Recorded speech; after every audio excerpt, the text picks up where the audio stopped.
Can you believe it? We are going to the moon.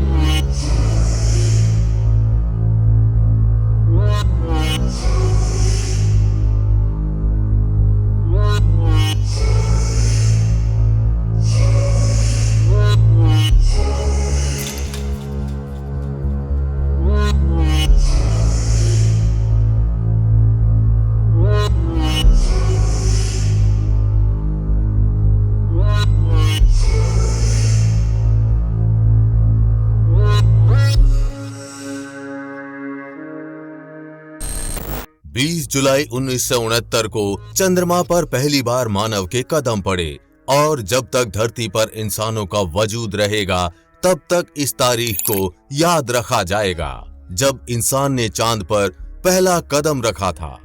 चांद पर खड़े इंसान की तस्वीर सदियों तक हमारे जहन में रहेगी, लेकिन इंसान के चांद तक पहुंचने की कहानी बहुत दिलचस्प है। क्या आप जानते हैं कि पहली बार इंसान चांद पर कैसे पहुंचा था और उसके बाद वापस कैसे आया था? हमें आशा है कि ये पूरा वीडियो ध्यान से देखने के बाद आपका इस टॉपिक से जुड़ा कोई सवाल नहीं रहेगा। तो चलिए जानते हैं आसान हिंदी भाषा में विस्तार से।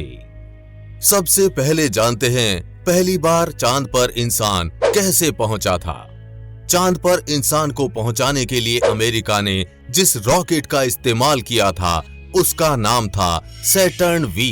ये 3 स्टेज वाला एक रॉकेट था जिसमें एक के बाद एक स्टेज शुरू होने थे। इस रॉकेट में कुल वजन 30 लाख किलो था। इस रॉकेट की ऊंचाई 336 फीट थी। इस रॉकेट में 4 कंपोनेंट्स थे: command module, service module, lunar module और लॉन्च एस्केप सिस्टम। आइए पहले इनको समझते हैं। कमांड मॉड्यूल ये सिर्फ कोन शेप है जो सिर्फ 11 फीट लंबी है और इसका 13 फीट का डायमीटर है। इस कमांड मॉड्यूल के अंदर instrument panel, navigation gear, radio, life support system और कुछ छोटे मोटे इंजन जो इसके अंदर थे। इसी के अंदर उस दिन तीनों astronaut Neil Armstrong, Edwin Buzz Aldrin और माइकल कॉलिंस बैठे थे। इसमें बैठने के लिए तीनों सीढ़ी के माध्यम से पहुंचे थे। दूसरा इंपॉर्टेंट हिस्सा था सर्विस मॉड्यूल। इसमें सबसे ज्यादा ऑक्सीजन थी इन तीनों एस्ट्रोनॉट के लिए और इसमें fuel cell, oxygen tank, hydrogen tank, high gain antenna, water drain जैसी छोटी मोटी चीजें इसके अंदर थीं। कमांड और सर्विस मॉड्यूल को अक्सर एक साथ जोड़कर कमांड सर्विस मॉडल बुलाया जाता है, जिसे हम CSM कहते हैं, और ये पूरे मिशन के दौरान एक साथ जुड़े रहते हैं। और जब एस्ट्रोनॉट्स धरती पर वापस लौट रहे होते हैं तब ये एक दूसरे से सेपरेट होते हैं। तीसरा हिस्सा लूनर मॉड्यूल। इसका काम चांद पर उतरना और इसका काम पूरा होने पर वापस जाकर CSM मॉड्यूल से अटैच हो जाना होता है। चौथा हिस्सा लॉन्च एस्केप सिस्टम। ये मिशन के लिए इतना इंपॉर्टेंट नहीं है। इसका काम है अगर लॉन्च करते वक्त कोई हादसा हो जाए तो एस्ट्रोनॉट्स को बचाना। अगर रॉकेट लॉन्च के दौरान हादसा हो जाता है या आग लग जाती है तो ये एस्ट्रोनॉट्स को अलग करके उस जगह से दूर ले जाता है। अगर लॉन्च में सब कुछ सही हो जाता है तो इस लॉन्च एस्केप सिस्टम की आगे जरूरत नहीं पड़ती है और इसे इजेक्ट करके फेंक दिया जाता है।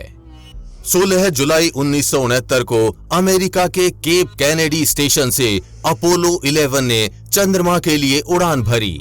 उस वक्त भारत में शाम के 7:02 हो रहे थे।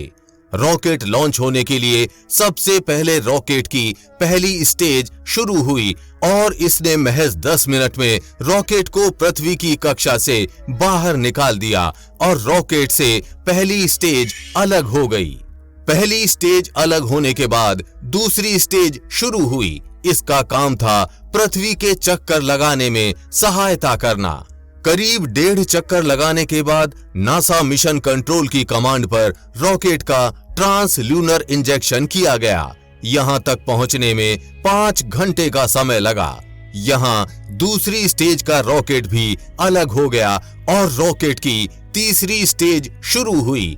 इसका काम था रॉकेट को इस सीधे हाईवे पर आगे चांद तक ले जाना और चांद की ऑर्बिट में ले जाकर छोड़ देना। इसमें इनको लगभग 3 से ज्यादा दिन का समय लगा। 19 जुलाई 1969 को ये यान चांद की कक्षा में पहुंच गया। चांद की कक्षा में पहुंचते ही इस यान का काम था 2 टुकड़ों में बंट जाना। जैसे अभी चंद्रयान 3 मिशन में प्रोपल्शन मॉड्यूल चंद्रयान 3 को चांद तक ले गया और जैसे ही चंद्रयान 3 चांद के 100 किलोमीटर के दायरे में पहुंच गया, प्रोपल्शन मॉड्यूल से लैंडर अलग हो गया और अब चांद के चक्कर लगा रहा है। विक्रम लैंडर चांद पर नीचे उतरा है। जैसे चंद्रयान मिशन में जिसको प्रोपल्शन मॉड्यूल बोला जा रहा है, उस समय उसको कमांड मॉड्यूल बोला गया था। चांद की 100 किलोमीटर की कक्षा में पहुंचते ही कमांड मॉड्यूल लूनार मॉड्यूल से अलग हो गया। माइकल कॉलिंस कमांड मॉड्यूल के अंदर ही बैठे रहे और नील आर्मस्ट्रॉन्ग और बज एल्ड्रिन लूनार मॉड्यूल में बैठकर चांद पर उतरने के लिए निकल पड़े। कमांड मॉड्यूल का दूसरा नाम कोलंबिया, जबकि लूनार मॉड्यूल का दूसरा नाम ईगल रखा गया था। जैसे ही ल्यूनार मॉड्यूल चांद की सतह के 150 मीटर पास पहुंचा तो इंजन उनको ऐसी जगह उतार रहा था जहां बहुत बड़े बड़े पत्थर और गड्ढे थे। ऐसा देखकर नील आर्मस्ट्रॉन्ग ने विमान का कंट्रोल अपने हाथ में ले लिया और विमान को निश्चित स्थान से कुछ दूरी पर लैंड कराने का निश्चय किया और डिसेंट इंजन को स्टार्ट कर दिया, जिससे उसने अपने चारों पांव खोल लिए और धीरे धीरे डिसेंट इंजन 20 जुलाई 1969 रात को 1:47 पर चांद पर उतर गया। इसके बाद दोनों यात्रियों नील आर्मस्ट्रॉन्ग और एडविन एल्ड्रिन ने थोड़ा रेस्ट किया, खाना खाया, नित्य कार्य किए और फिर अपना स्पेस सूट पहना और चांद पर उतरने के लिए तैयार हो गए। भारतीय समय के अनुसार सुबह 8:26 पर नील आर्मस्ट्रॉन्ग यान ईगल से बाहर निकले। उन्होंने कहा कि मैं अब सीढ़ी से नीचे उतर रहा हूं और कुछ देर बाद फिर एक आवाज आती है,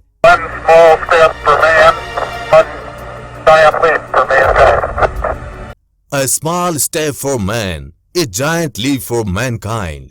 यानी इंसान का एक छोटा कदम मानव जाति के लिए एक बड़ी छलांग। और इसके साथ ही नील आर्मस्ट्रॉन्ग ने इतिहास रच दिया और चांद पर उतरने वाले पहले इंसान बन गए। और इसके बाद नासा का अपोलो 11 मिशन चांद पर 21 घंटे 31 मिनट तक चांद की सतह पर रहा और इसके वापस लौटने का समय आ गया था। अब जानते हैं 1969 में नील आर्मस्ट्रॉन्ग और बज एल्ड्रिन और 100 किलोमीटर ऊपर रुके माइकल कॉलिंस चांद से पृथ्वी पर वापस कैसे आए थे। जिस ल्यूनार मॉड्यूल में बैठकर नील आर्मस्ट्रॉन्ग और बज एल्ड्रिन चांद पर पहुंचे थे, उसके 2 भाग थे, एक एसेंड पार्ट, दूसरा डेसेंड पार्ट।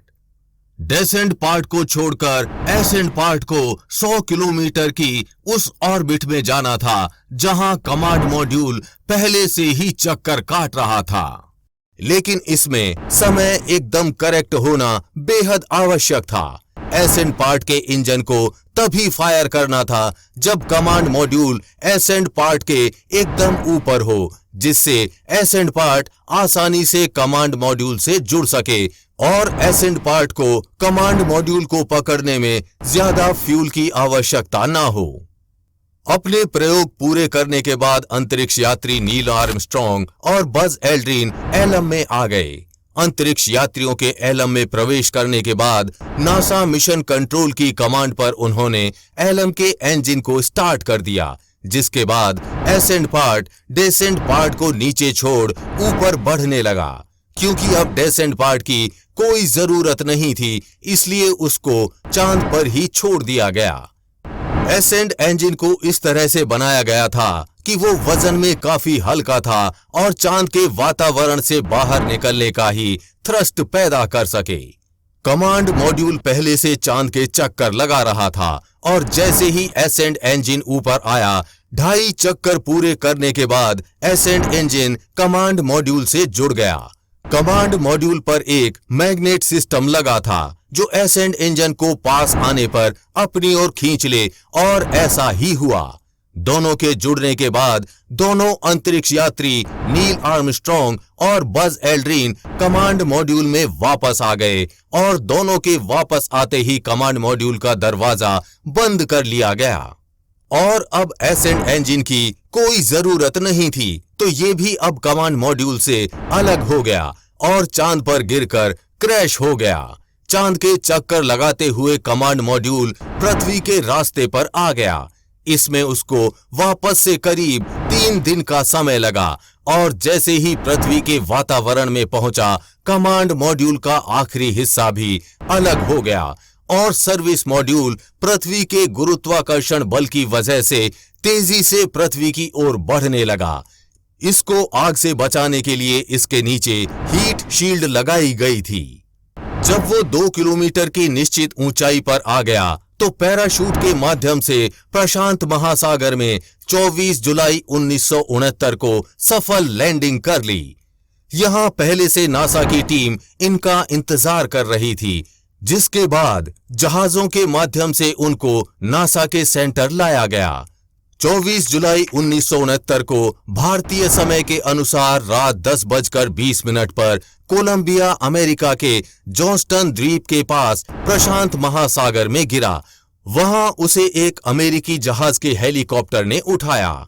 इस डर से कि चंद्र यात्रियों के साथ कहीं कोई अज्ञात कीटाणु वगैरह ना आ गए हों, उन्हें 17 दिनों तक सबसे अलग थलग क्वारंटीन रखकर उनकी जांच परख की गई। इसके बाद ही वे देश दुनिया के सामने आ सके और अपने अनुभव सुना सके। इस तरह मानव को पृथ्वी के बाहर किसी अन्य जमीन पर ले जाने वाला ये महान अभियान समाप्त हुआ। तो हम उम्मीद करते हैं कि आपको ये जानकारी अच्छी लगी होगी। अगर जानकारी अच्छी लगी हो तो अपनी राय कमेंट में जरूर बताएं। इस वीडियो को अपने दोस्तों और रिश्तेदारों में शेयर कीजिए। आगे भी ऐसी इंफॉर्मेटिव वीडियोस आती रहेंगी, इसलिए अपडेटेड रहने के लिए चैनल को सब्सक्राइब करके बेल नोटिफिकेशन ऑन जरूर कर लें। वीडियो को लाइक और शेयर करना ना भूलें। जल्द ही मिलेंगे ऐसी ही इंफॉर्मेटिव वीडियोस के साथ। तब तक के लिए जय हिंद, जय भारत।